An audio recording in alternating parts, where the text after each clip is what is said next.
Hello, everyone. On behalf of Neosystems, I'd like to welcome you to our webinar today, GovCon Accounting 101, Direct versus Indirect Costs.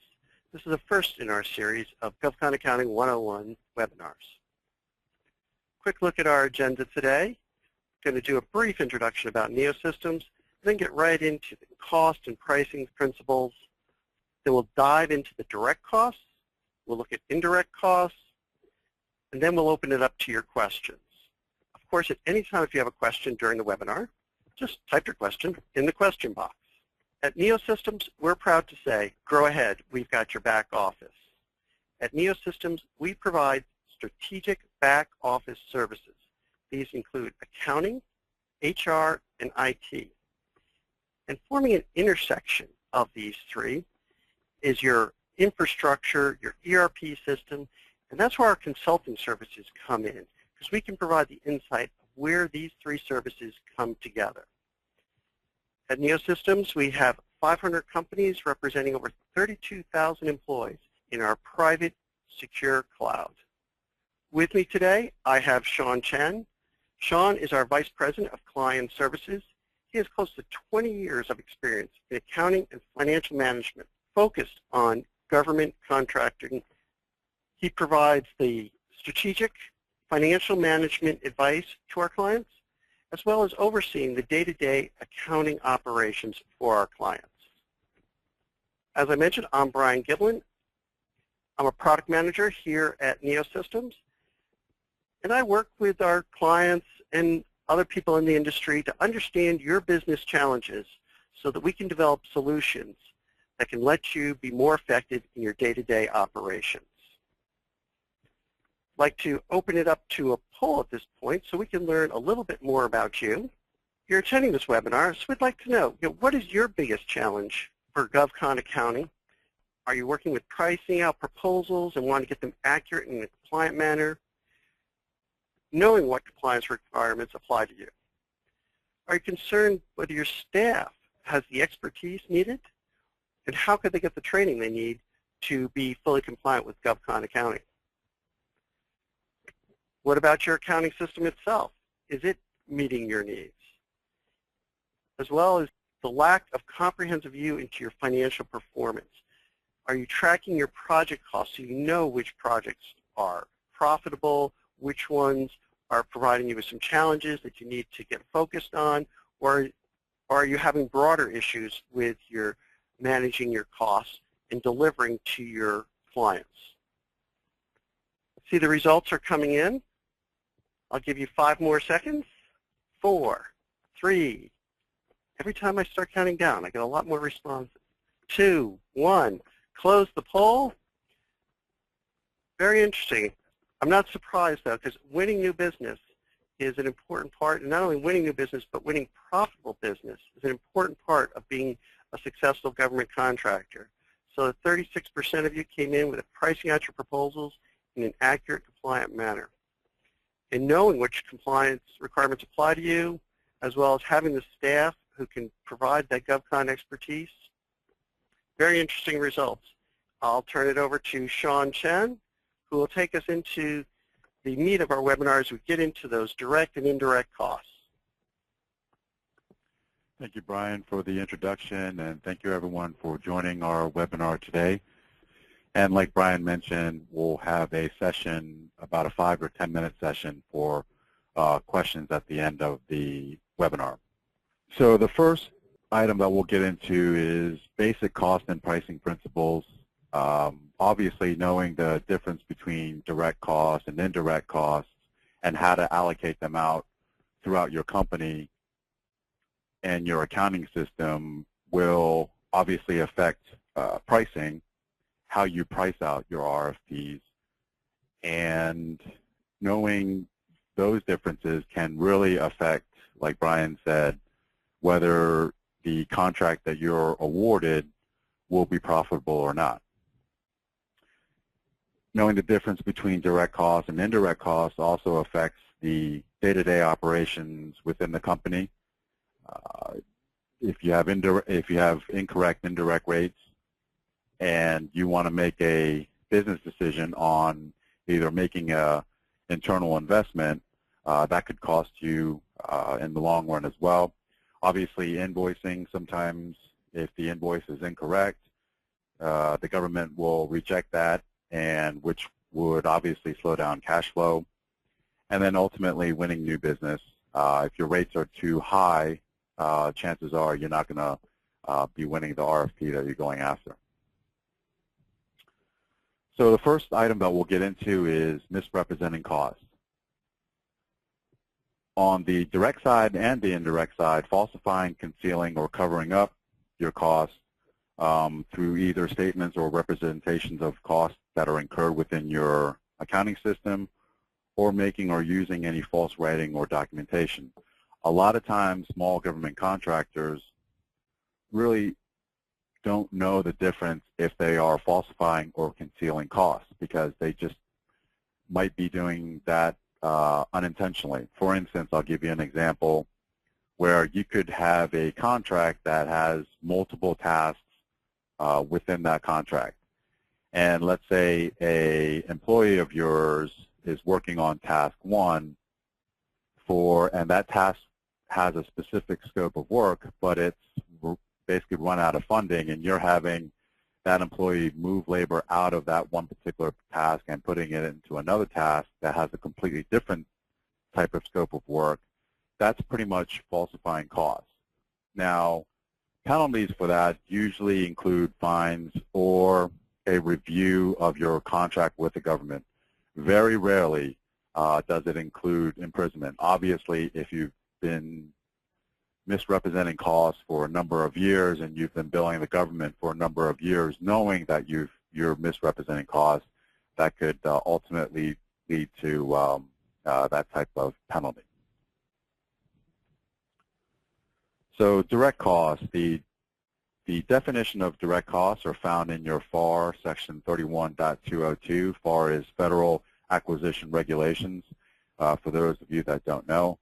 And it is any cost which is identified specifically for a particular cost objective on a contract. So that could be direct labor, subcontractor costs, consulting costs, direct travel, even non-billable costs are considered direct costs. And they cannot have been included in any indirect cost pool, which we'll go through later on in the presentation. So again, some of the examples of the direct costs are labor that are being charged to a specific contract. Now, also your BMP could also be considered as direct labor.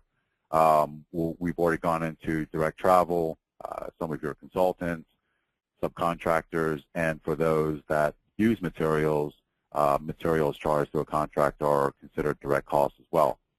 Some exceptions for you all that are just starting off in government contracting, some of your administrative staff can actually charge to a contract. For instance, I'll use a contract administrator for those of you that have it. Contract admin folks handle a lot of subcontracting agreements, contract negotiations, funding. Some of that time can actually be charged to a contract. Now, it's most likely not billable, but what it does is that it really increases your direct cost base, which will ultimately lower your indirect rates.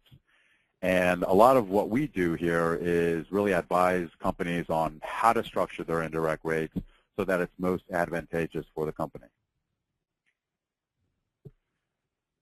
Indirect costs. So indirect cost definition is found in FAR section 31.203, and it is any cost not directly identified with a single final cost objective, but identified with 2 or more final cost objectives. So really the costs are spread out throughout your accounting system.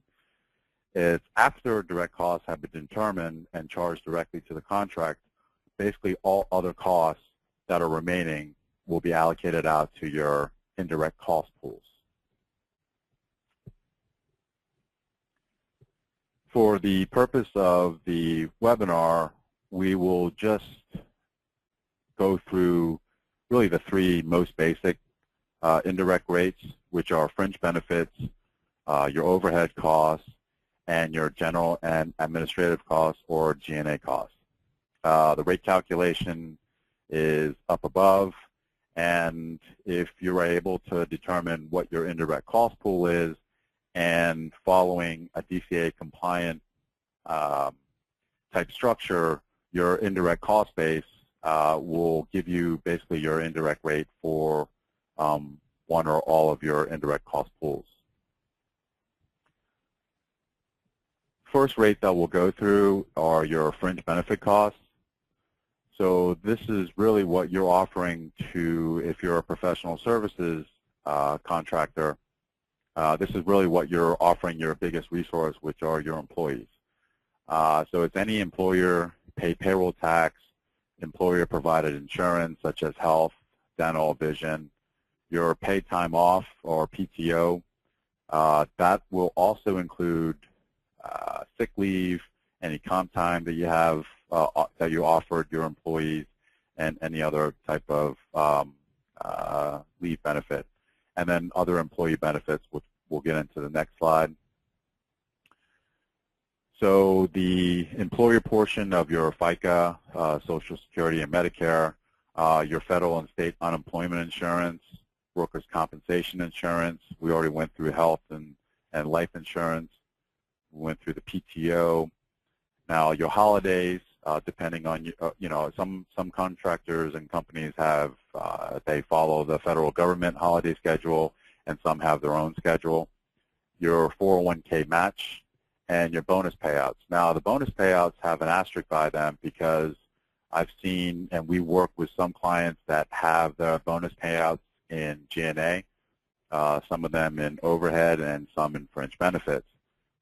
Really, it depends on how you want to set up that particular pool account, because once you set it up into a specific pool, you really want to leave it there. And DCA really only care about how consistent the company is and if the company is actually following its policies and procedures. So if you decide to keep bonus payouts in G&A, for instance, and let's say you notice that your G&A rate is running too high, you can't really just move it from G&A to fringe to compensate for that.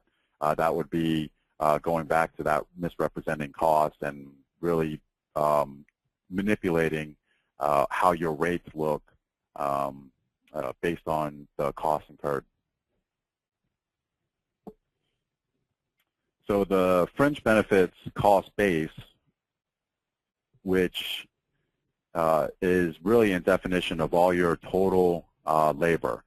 So all wages, excluding the PTO, sick leave, holidays, because that's actually part of your cost pool. So this includes direct labor, all your overhead labor, and your G&A labor.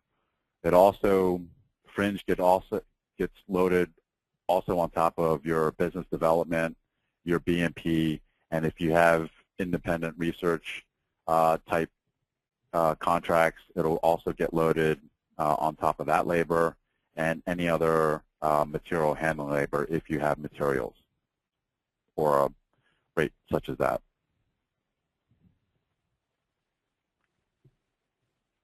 Next indirect cost pool that we'll go through are your overhead costs. Overhead costs are pretty much all costs not directly charged to a contract that are in operations of the company. So how I like to define the difference between overhead and G&A, which some small government contractors struggle with, is that G&A, it really is the infrastructure of the company. Overhead costs are costs that ensure the company is running. So your rent, your utilities, your postage and shipping, reproduction costs, business meals. Those are all overhead type costs. Sometimes I've seen clients that have depreciation costs in their G&A, and we'll kind of go in, review their indirect rate structure, and advise them to move out certain costs out of the G&A pool into your overhead pool, which will ultimately reduce the G&A. And to be honest with you, having a low G&A is really the name of the game. I mean, that's really what the government looks for. And so in the overhead cost pool, when you're a small government contractor, the CEO or the COO or even a VP within the company, they usually wear multiple hats. And again, for the infrastructure of the company, if you are a company that carries a title, a corporate title such as a CEO, a VP, let's say a Chief Operation Officer, the majority, actually all of your time will be charged to overhead.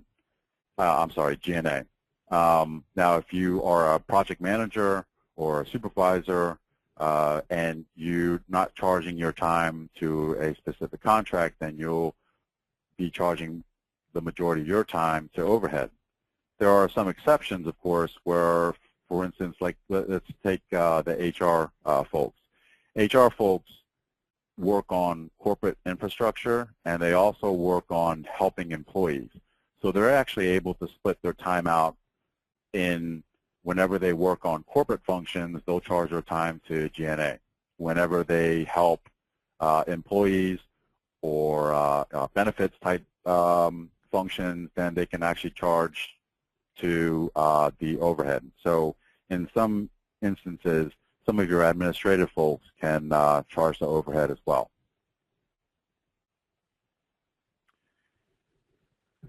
And again, we'll kind of go through the overhead cost pool. It's indirect labor and supervision, such as your PMs.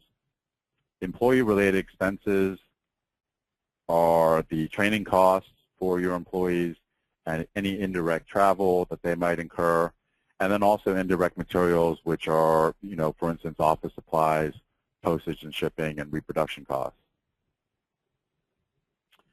Some of the fixed prices, some of the fixed charges that we previously discussed that sometimes are in G&A cost pools really should belong into the overhead, such as the depreciation, your rent costs, and then obviously utilities such as internet, computer expenses, and electricity. Now, your typical overhead cost base is the direct labor dollars associated with all of your employees, plus the fringe benefits. Unless you're in the manufacturing business, it's pretty complex, and you know, there's a few different variables used as a cost base, which we really don't have time to go into. But the advantage of having most of your operations costs into the overhead pool is that you're able to split out your overhead pool in some instances where you typically cannot split out, you actually can't split out your G&A cost pool. Your G&A is your G&A. So let's say you review your accounting system and your GL structure, and you notice that some of the costs that we've talked about today are in your G&A pool, and you want to move it to overhead. Well, then let's say your overhead really kind of blows up. Let's say it's from 20%, and all of a sudden it goes to 50 or 60%. It might be advantageous for you as a company to look at splitting out your overhead costs into an on-site and off-site rate. Now, that's the advantage of moving a lot of those costs to your overhead pool, is that you're able to split out those particular costs and then bid one or the other or both, okay? Whereas G&A, if you incur all of your costs into G&A, you basically only have that one rate. And like I said, the name of the game in winning contracts is really keeping your G&A as low as possible. So an on-site rate, or Pool A, for simplicity purposes, would be your corporate type headquarter cost, which would be rent, the depreciation, sometimes office supplies, anything any costs that are associated within that particular headquarters. Now, that usually carries the higher overhead rate, but most likely when you're bidding on an RFP, you're going to use Pool B, or your offsite rate, which are the majority of your billable employees. They're going to be mainly into that particular overhead pool. And typically, that carries a lower overhead cost because the majority of your billable employees are in the base, and there are very few overhead costs associated with that particular Pool B overhead. So an example would be, let's say you have a headquarters in D.C., and D.C. carries the rent, the depreciation costs, but then you also have another office in Alabama, and 50% of your billable workforce is in the Alabama office. Well, that's going to carry a very low overhead rate. So when a RFP comes out and it's asking you for labor categories that you already have as a resource within your company, you can use that low overhead pool to bid out, therefore making you as a company much more competitive out there. And we help companies develop and restructure their indirect cost rates, and ultimately look at your accounting system to make sure that it's set up correctly. So we'll get into G&A, or general administrative costs. Again, it's any general management, financial, administrative labor, or other corporate-related expense. Again, it's the G&A costs are incurred for the benefit of the corporation as a whole or your infrastructure. So it really includes your administrative and executive expenses. For instance, if you have a board of director and you need to charge or keep track of board of director minutes or fees, those will all be included in your G&A cost pool. All of your legal expenses, your accounting expenses, public relations, and any type of financial service you use would also be included in the G&A cost pool. Your business insurance, other specific taxes such as your B-poll taxes, again, any independent research and development costs, any bid and proposal costs, and other miscellaneous infrastructure or corporation costs.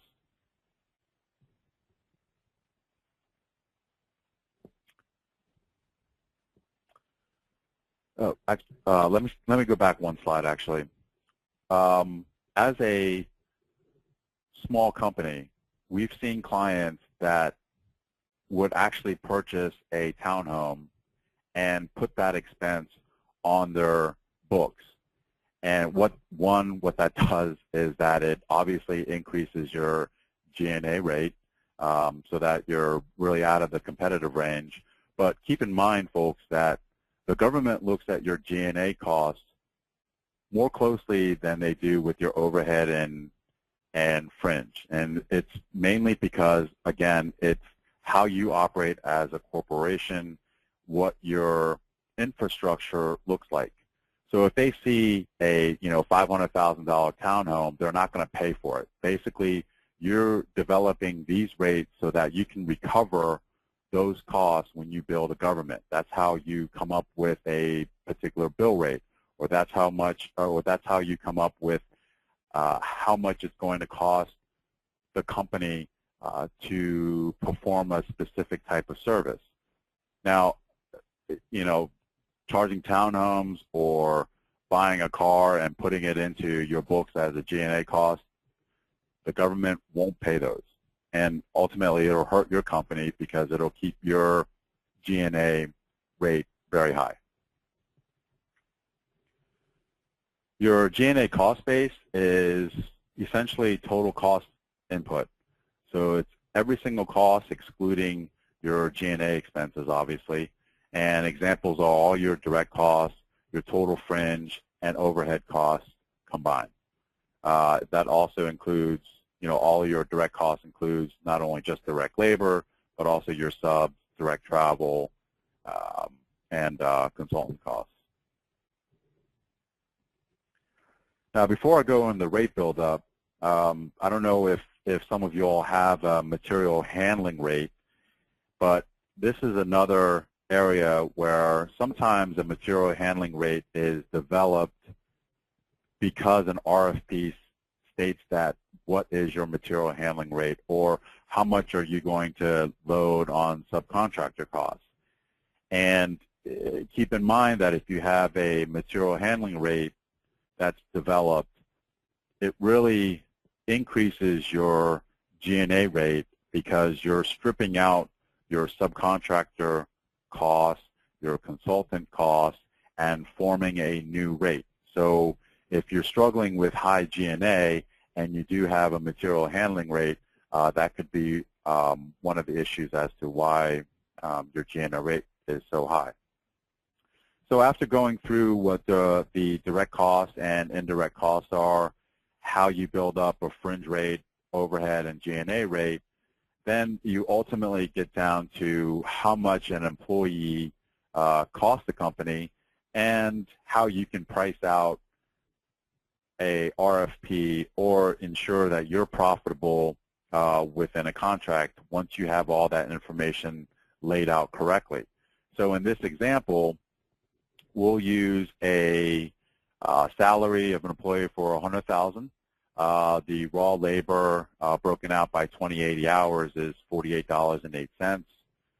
And so to figure out the fringe on that direct labor, in this case we'll use 32%. You're going to, obviously add in the raw labor plus the fringe amount of $15.39. And then the next item is loading overhead, which is raw labor plus fringe, then multiplying, in this case, 24% for your overhead labor, which would give you an extra $15.23. And then the final load that we'll do is G&A, which combines the raw labor, the fringe of 32%, the overhead of 24%, and then you're adding in 8% G&A on top of all that, which would give you a total cost of the employee of $85, essentially. So what this says is that just because you hire an employee that costs you $100,000 a year, that's not the true cost of the employee. The actual true cost of the employee is $85. So if you want to build a government, you need to at least bill them $85 just to break even, and that's if your rates don't fluctuate year upon year. So in order to minimize rate fluctuations, you want to build in fee, and in this case we build in 10% fee. So on top of the $85 an hour, you build in fee of 10%. Now it gives you a bill rate of $93.48 that you're proposing or that you're billing the government. This is also a good indicator of if you're profitable off of this particular employee or this bill rate, because within your accounting system, you should be able to have a system that is set up so that you can incur all of your labor, you can incur all of your indirect costs, and at the end of the month, essentially, run a report to see how your costs are compared to, for instance, this particular bill rate. And then whether it's plus or minus, you'll be able to tell if it's profitable or not, and then make the business decisions that you need to do if the bill rate or the project isn't profitable. Now, a quick way of figuring out what your wrap rate is ultimately multiplying 1 or 100% 0.32. So in a calculator, it'd be 1.32 times 1.24 times 1.08 would give you your wrap rate for a quick view of this particular employee. And in this case, the wrap rate is 1.76, which is pretty competitive in today's world. As most of you know, that there are a lot of RFPs and contracts that are being awarded that are low cost, technically acceptable. So obviously, the lower your wrap rate, the more chance you have of winning that particular work. So when submitting an RFP or being awarded a contract, your contracting officer or DCA can actually ask for the basis of your support. So when you submit a fringe rate of, let's say, 32%, they might come back and say, well, how did you come up with this 32%? I want to see all of your fringe accounts broken out, and I want to see the base to see if you're actually calculating and coming up with a correct rate. So do you have supporting schedules? Meaning that are you able to provide documentation on the basis of your fringe rate? And we'll just use fringe here going forward. Or do you keep most of your information on spreadsheets? Now, spreadsheets, even though they can be thorough and detailed, as many of you know, they're very error-prone. And if they have complex formulas, multiple tabs in there, one misstep, or if that finger type could really affect the spreadsheet. Do you have reports that are generated through your accounting system? And most importantly, written descriptions. Do you have policies and procedures that support all of your basis of support? And in the third part of our GovCon 101, we'll go through the DCA, understanding DCA, and having policies and procedures for your company is vital in passing DCA audits, like a system audit or incurred cost audit, because that's what they go off of, is that if you have policies and procedures internally, they want to make sure that you follow it as a company to the T. So again, have a detailed explanation of how your costs are classified and how they're accounted for, how your costs are allocated out once they're incurred within your accounting system. For instance, your direct labor and your indirect labor. Whenever an employee fills out a timesheet, how does that labor get into the accounting system? Is it an automated function? Is it a manual function? And are they being allocated out correctly? And again, how your indirect rates are calculated.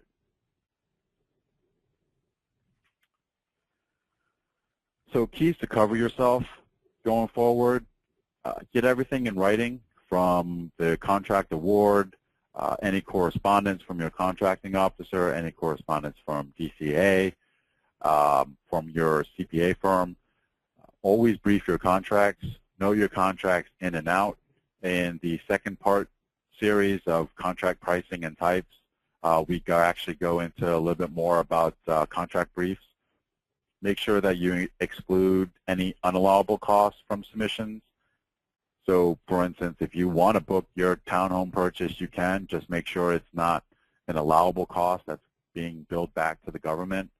And submissions, I mean by the incurred cost submissions. As most of you know, or some of you know, that incurred cost submissions are due in January, June 30th. For help on incurred cost submissions, we can help you with that as well. Provide support for all of your costs being incurred within the company. And then, most importantly, notify your contracting officer or DCA office of any internal policy and procedure changes that could affect your rates. Again, some of the other things that we'll go through are report any updated info prior to final negotiation. So if an agency comes back with a BAFO or best and final offer type response, make sure that all of your information is updated. Name of the game is consistency. So make sure that all of your costs are always in the same bucket, and if you're going to make any type of change within your indirect rates, get that in writing, report that to your contracting officer or DCA, but make sure that it is consistent and it follows your policies and procedures. Maintain files on activity after award. For instance, your contract files should be kept for 7 years, essentially after the end, and accounting records 5 years. I know the FAR is great reading, but use FAR as a guide if you need to. And most importantly, if you can have DCA come in through your contracting officer to do a review of your accounting system, having an email or a statement saying that your company is adequate to do business with the government is an ace in your pocket. I mean, that gives you, that opens doors for your company as far as doing business with the government. And with that, I'll go ahead and turn it over to Brian for our second poll, and then I'll be back on for the Q&A session. Thanks, Sean. Thanks for taking us through all those direct and indirect costs. Very helpful to understand how to get those accurate costs so companies can build effective cost proposals and win profitable business. Plus, thanks for those guidance on the being compliant. People do want to avoid those fines, want to avoid those withholdings, and certainly want to avoid going to jail. So let's take another poll here. What is your biggest challenge? Are you using QuickBooks or Peachtree? If you're not, there's an answer for you. But some of those challenges include no automatic rate calculations. There's a lack of control for modifying costs after invoicing, a lack of GovCon-centric reporting. Maybe you're not getting the reports you need so you can get the insights into your business. Maybe you're already using Deltek, but you're still having some issues. Or you could be using something completely different. I'd like to get a little insight as we wrap things up today, so please complete the poll, and we'll be sharing those results with you now. Let's go with 5 seconds. 4, 3, 2, 1. Close the poll. Looks like a lot of you, the majority of you, are already using Deltek, but you already still have lots of questions. So I hope you found this helpful today as we're taking you through this. As always, we're about to open it up to questions, so if you have questions, start writing them into the question box. I'll also let you know that Sean and I would be available and happy to answer any questions you might have. So I'm going to turn it back to Sean for just a moment before we open it up to your questions. Okay, so in looking at the poll, a lot of our small government contractors use a product called Deltek GCS, or it's now actually Deltek First Essentials, and we help with the implementation, and we also do a lot of restructuring and cleanup of that particular product. Now, there's also the QuickBooks, Peachtree, or other web-based type accounting application that really isn't geared towards government contracting, and DCA, although they have approved a QuickBooks system before, very rarely will they do it unless there are certain add-ons or structures set in place. And the main reasons why are that QuickBooks and Peachtree, you can modify close month, meaning that if you close January, let's say, and those financials are out the door, and you're basing your invoicing or you're basing any type of bank reporting off of that particular month, QuickBooks allows you to actually go back into that month, and let's say you forgot a journal entry and you put in a journal entry and now it affects everything year to date. Most compliance systems actually require that a hard close be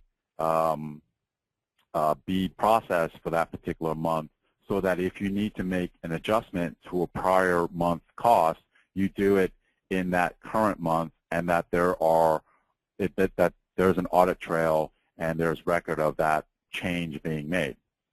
And the reason for that is that DCA wants to make sure that when you do bill the government, that if you did make a mistake in a prior month, you're affecting the current month financials or costs, so that when you do bill the government, it'll take effect within that particular month. So that leads to kind of the inaccurate reporting. Again, you can modify costs after generating an invoice, and that's pretty much a big red flag for audits. Also, in these web-based or these type of applications, they lack the automatic rate calculation and the ability to kind of bucket your your indirect cost pools right out of the box. So you rely on Excel spreadsheets, and again, which can be complex and error-prone processes. But ultimately, the most important thing, again, is having written policies and procedures, no matter what accounting system you're using, and following those policies and procedures. Thank you, Sean. In addition to this webinar, there's lots of other resources available to you. The SBA, DCAA, the FAR, there's a website where you can download the FAR, FedBizOps, GovStore, lots of things available to you, as well as, I mentioned this is the first webinar in our series. The next one up will be contract types and pricing. That one will be on May 1st. And the third in the GovCon Accounting 101 series will be Understanding DCAA. We haven't set a date for that yet, but keep an eye out for it. It will be coming up. We also have training classes available. We saw some of you are using Deltek products. So, if you need more than just a 1-hour webinar to get your questions answered, we do have training classes which go into depth on a lot of these topics. It can be a very efficient and effective way to bring yourself to improve your professional skills and your ability to price proposals and do the cost accounting more accurately. We also have a blog that we post topics out on, everything from cash management for government contractors to even on direct and indirect rates. We have blogs on that. A variety of issues, everything around HR, IT, and accounting for government contractors we cover on the NeoSystems blog. And so now we're going to open it up to your questions, but at NeoSystems, we're proud to say, go ahead, we've got your back office. So if we could pop up those questions, please. We do have a question. We always get the one question.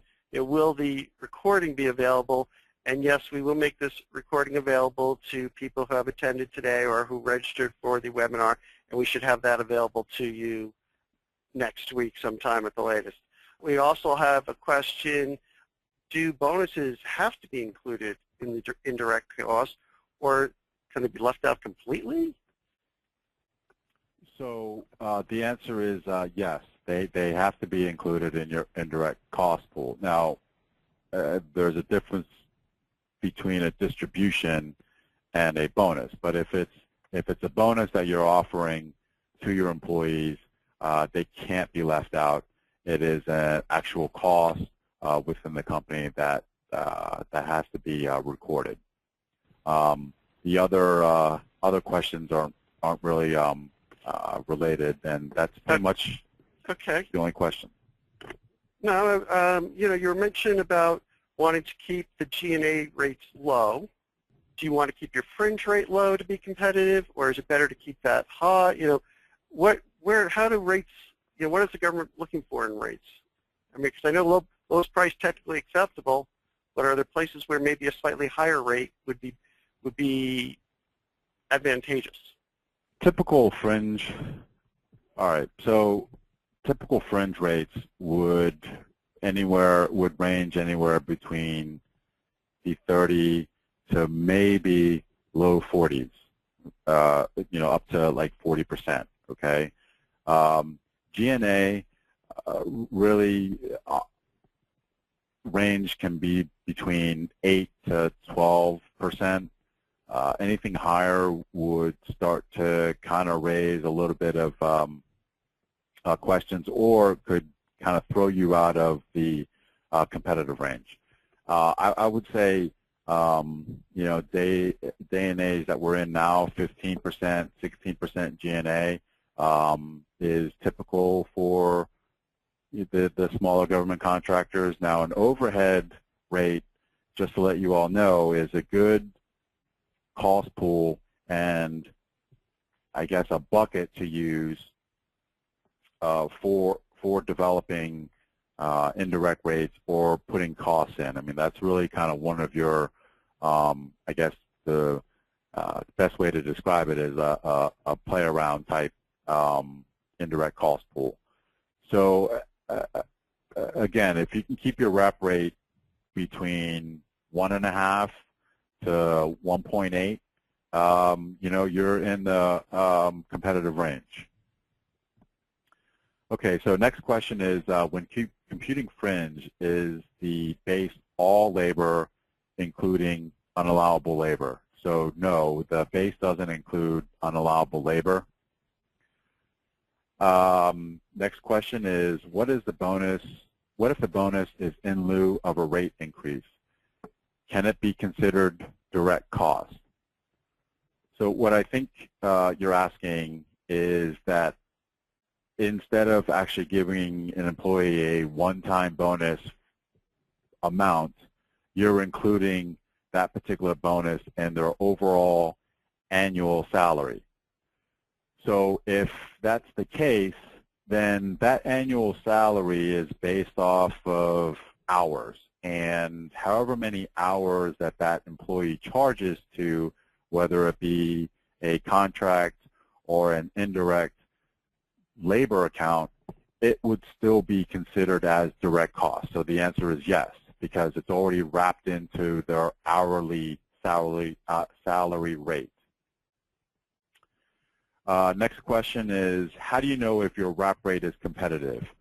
Well, that's a good question.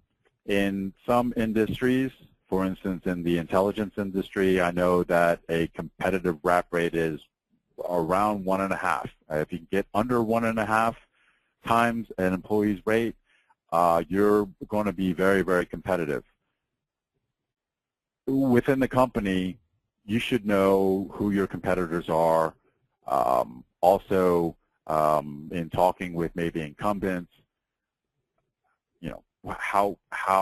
how they're doing, or finding that information out.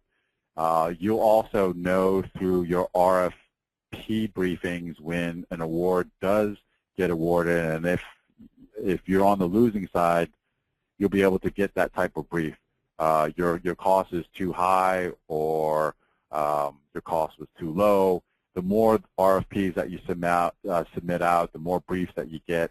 Once the contracts are awarded, you can kind of figure out, obviously, where you stand, and just in business relationships in general, you'd be able to find out if your wrap rate is competitive. What about some of the IDIQ contracts and GWAC contracts? Don't some of them post the pricing for different categories, and therefore you could come up with your own typical cost? You got your guess of what the cost of the salaries should be, so you can put together, estimate somebody else's wrap rate from that. Sure, yeah, that's a good point. And then also, if when you are ready to get a GSA rate, for instance, or a GSA schedule, you'll know GSA schedules from various companies' websites as well to see if you're within that type of range also. So that's another good type of resource to see if you're competitive. Next question is, what is a wrap rate? So a wrap rate is a summary multiplier of your indirect cost rates. So in this presentation example, we used fringe, overhead, and G&A. And each one of those rates are associated with a percentage. And when you combine the percentages together, you can get essentially a quick multiplier of how much it costs your company to keep an employee. So if your wrap rate is 1.5, it basically costs 1.5 times the employee's salary within the company to keep that employee operating and running. To cover all your costs, to cover the fringe, to cover the overhead, and to cover the G&A. Right. All right, very good. Well, thanks a lot, Sean, and thanks everyone for attending. I think we covered a lot of ground today, helped everyone to get a better view of how they can more accurately account for their costs so they can build effective cost proposals and win the profitable business. Yes, we will have a copy of this webinar, the recording available next week. And so if you have any more questions beyond that, please feel free to reach out to either Sean or myself. We'd be happy to talk with you. Thank you, everyone. On behalf of Neosystems, have a great day.